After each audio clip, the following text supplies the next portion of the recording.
Lalu apakah Inggris bisa membalas kekalahan dari Kroasia saat Piala Dunia 2018?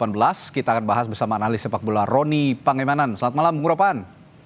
Selamat malam, Mas Radi. Oke, Bung Ropan, kalau kita bisa bilang laga Inggris melawan Kroasia malam nanti adalah remontadanya Inggris harusnya ya. Nah, kira-kira kondisi Piala Dunia 2018 antara Inggris versus Kroasia pada saat itu dan saat ini apakah sama? Jika ada perbedaan, di mana perbedaannya?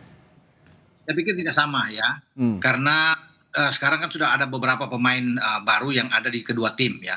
Inggris memang masih dengan Harry Kane-nya, sementara Kroasia masih tetap dengan ikon mereka Luka Modric, dan bahkan ini menjadi last dance bagi Luka Modric nantinya di Piala Dunia 2026 ini. Saya pikir sekarang ada perbedaannya karena memang ada misalnya Kroasia dengan Petar Sušić. Ya, ini pemain muda yang sangat sangat bagus. Ada Martin Baturina dari Como. Ini juga pemain yang bagus yang nantinya akan coba untuk bisa membantu bagaimana Luka Modric ingin menyelesaikan Piala Dunia ini dengan sangat baik. Demikian juga dengan di Inggris.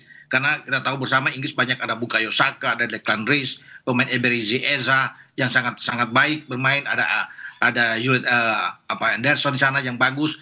Jadi memang ada perbedaan di sana.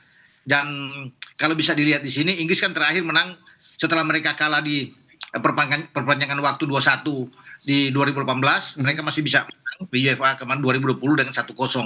Dan materi Inggris lebih unggul dibandingkan dengan Kroasia.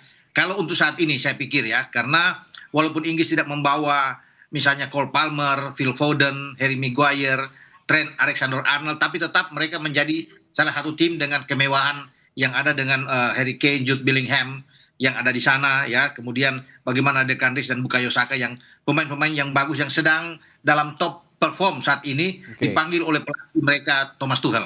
Oke, era Tuchel dan era Gareth Southgate ini sepertinya juga ada perbedaan regenerasi ya. Saat ini regenerasi baru tampak di skuad Three Lions. Tapi bagaimana dengan regenerasi Kroasia? Selain yang Anda sebutkan tadi, ada pemain-pemain muda yang juga mengisi pos-pos tertentu di Kroasia, Bung Ropang.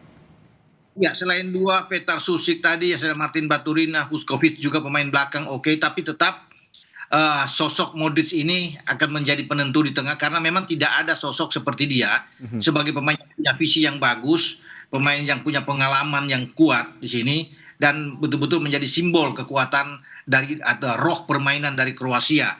Jadi memang di sini akan menjadi perhatian pemain-pemain Inggris untuk coba meredam, mempersempit ruang gerak dari Modric. Nah, untuk itu saya pikir pemain berpengalaman lainnya seperti Ivan Perisic itu akan banyak membantu Andre Kramaric ya.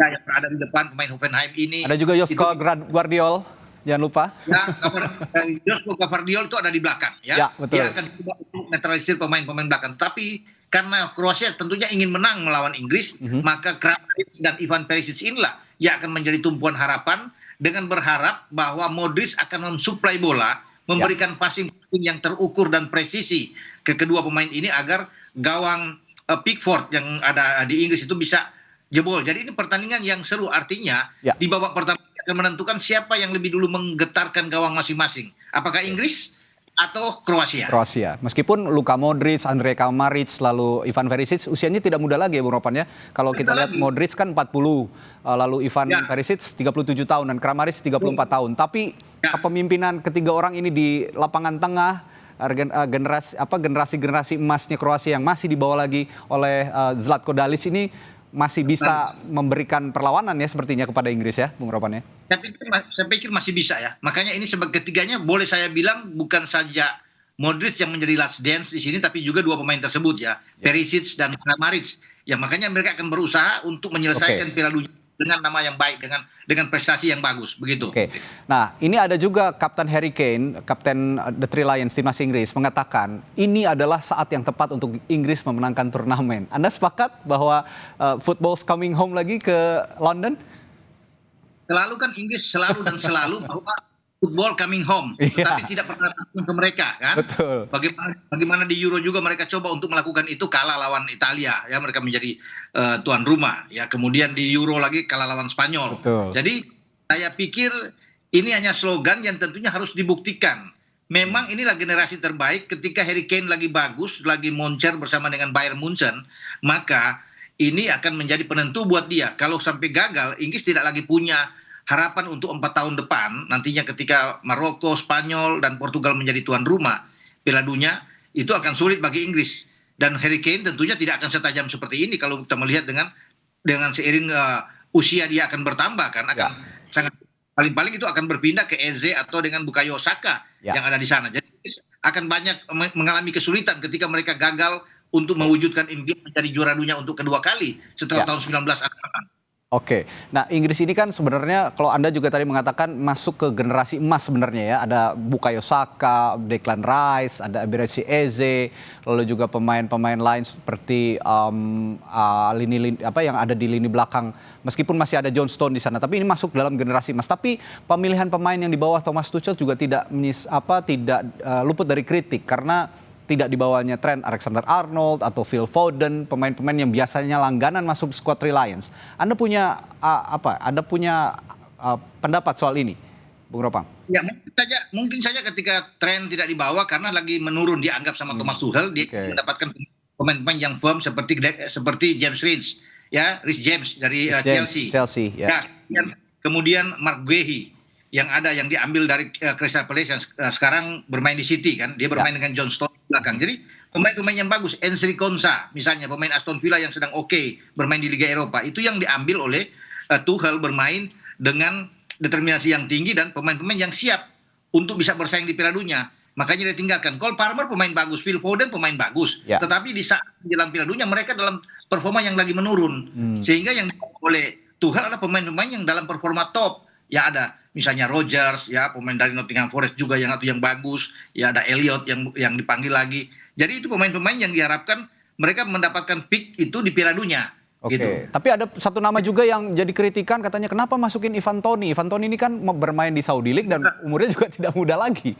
Tidak muda lagi, memang itu menjadi satu perdebatan ya karena dia dari Liga Arab, tetapi mungkin karena dianggap dia moncer, dia bisa menjadi bagi Harry Kane, begitu. Ya, jadi Harry Maguire sebenarnya yang paling dikritik. Betul. Ya, ini berarti pilihan yang paling rasional ya setidaknya saat ini dari Thomas Tuchel untuk squad Three Lions. Nah, terakhir dalam pertanyaan saya terakhir, dalam 2 turnamen Piala Dunia yang lalu, Kroasia ini selalu tembus semifinal, bahkan runner up di 2018. Jauh lebih konsisten sebenarnya daripada Inggris yang penuh dengan talenta. Bagaimana penilaian Anda untuk pertandingan nanti malam kalau begitu? Dan sejauh mana Inggris dan Kroasia akan melaju di Piala Dunia kali ini? Ya, kalau melihat Kroasia yang lalu-lalu itu karena mereka dalam posisi yang bagus. Modric kan dalam posisi usia yang emas ya. Generasi prime-nya ya. Sekarang di 40 dia memang agak lebih lambat dan kondisi Kroasia agak sulit untuk kali ini kalau berbicara. Pertandingan antara dengan Inggris akan sangat menentukan. Karena setelah ini Inggris akan menghadapi Ghana. Inggris akan sulit kalau sampai kalah lawan Kroasia. Posisi mereka bisa aja tersisi kalau lawan Ghana. Jadi pertandingan terakhir mereka lawan Panama. Jadi ini duel yang saya pikir akan sulit selalu dimainkan oleh tim manapun, karena laga awal selalu akan membawa situasi dan kondisi yang tidak baik kepada tim manapun, dan itu sudah terjadi di 2026 ini. Banyak tim-tim unggulan yang mengalami kesulitan dan bahkan ada yang kalah, ada yang ditahan imbang, kecuali tim-tim yang mapan seperti Argentina, Jerman dan Prancis menunjukkan kehebatan mereka. Spanyol pun ditahan oleh negara satu pulau kecil yang tidak kita tahu selama ini, Cape Verde, dan itu yang membuat sekarang Inggris harus berhati-hati dengan Kroasia, karena Kroasia bukan mungkin akan mengalahkan mereka. Segala sesuatu bisa terjadi di lapangan, gitu. Ya, dan Piala Dunia itu dari periode ke periode, dari Piala Dunia ke Piala Dunia selalu ada kejutan begitu ya, Bung Ropan. Selalu ada pasti. Selalu ada kejutan. Baik, jadi waspada dengan timnas Kroasia. Inggris juga tidak boleh memandang sebelah mata. Terima kasih analisisnya yang tajam dari Bung Roni Pangemanan di Sapa Indonesia Malam. Sampai ketemu lagi, Bung Ropang. Selamat malam. Selamat malam.